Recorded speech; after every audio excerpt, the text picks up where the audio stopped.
ভাইয়া, আমার বন্ধু বান্ধব ভাই বাদার সবাই মার্কেট করে ফেলাইছে, তুমি আমার টাকা দাও, আমি মার্কেট করে ফেলাই। নই বেটা কি গেছ গা মার্কেট তো করে দিমু এরা চাকরি করতে চাকরিটা খায় বইয়া আছো এখান কইবা মু কে গে বলো তোর খুব দিয়ে পরে সময় মেলা আছে যা পরে মার্কেট করে দেব।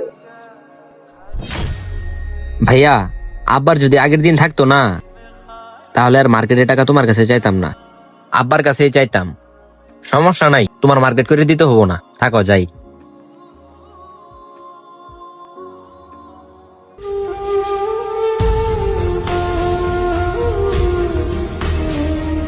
এই মনের এদিকে আ।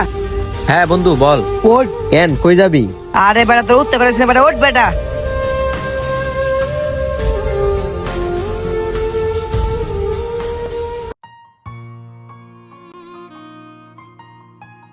ভাই একটা শার্ট দেখাও তো। ভালো কিছু শার্ট দেখাবো তাই না? ঠিক আছে মামা মনির, আজকে কিন্তু মার্কেট আমরা তোর পছন্দই করবো। হ্যাঁ ঠিক ঠিক। আচ্ছা মনি দেখো শার্টটা কেমন? হ বন্ধু, শার্টটা সুন্দরই আছে, তোরে বলে সেই মানাবো। আর এবারই দে আমি এরকমই একটা শার্ট কিনবো। আর ভাই একটা পাঞ্জাবি দেখেন তো। আচ্ছা ঠিক আছে, ভালো কিছু দেখা। আচ্ছা মনির, দেখতে পাঞ্জাবিটা কেমন? দেখতে তো ভালোই লাগতেছে, এটা তোমার পড়লে সেই মানাবো, শুধু তোমারে না যে কাউরে মানাবো। তাইলে মামা এটাই নিয়ে নেই। মনি মার্কেটে আইছি কাপড় চোপড় কিনবা, তুই যাবা করে মন খারাপ করে বয় আসো, এটা কি হয়? কাপড় দেখবে আর বলে দেখ কোনটা পছন্দ হয় দেখ।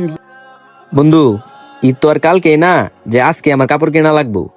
ঈদের আরো অনেক দিন বাকি আছে, আমি পরে নিয়ে নিমুনি, আমি 2 দিন পরে কিনবুনি। তোরা কিনতে আইসস, তোরা কিন। আচ্ছা ঠিক আছে ভাই, তাহলে 2টা প্যাকেট করে দে। প্যাকেজ করে দেন। আচ্ছা ভাই তাহলে কত হইলো? 1450 টাকা দিলেই হবো। আচ্ছা ঠিক আছে ভাই দিচ্ছি। এই নেন ভাই, এখানে 1450 টাকায় আছে।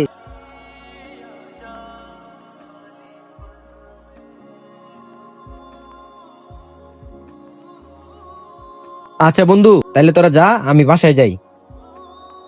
এই মনের হ্যাঁ, কিছু বলবি? এই মামা, এই যে ধর। আরে বেটা, এগুলো আমি ধরে কি করবো? আমি তো বাসায় চলে যাবো। আরে বেটা তো নিবার কইছি না বেটা, নে। আরে বেটা, এগুলো আমরা তোর জন্য নিছি, ধর। আরে বন্ধু, এটা কি কস? এগুলো না তোরা তোদের লাগে কিনলি? আরে বেটা তোর যে চাকরি নাই আমরা কি জানি না? আরে বেটা, আমরা এই যে নতুন কাপড় চোপড় পরবো, আর তুই হইলে আমগো বন্ধু, তোরে পুরান কাপড় চোপড় পরে ঈদ করতে দিমু। এনে যা আছে সব তোর, এইবারই দে আমরা সবাই মিলাই মিশাই ঈদ করবো।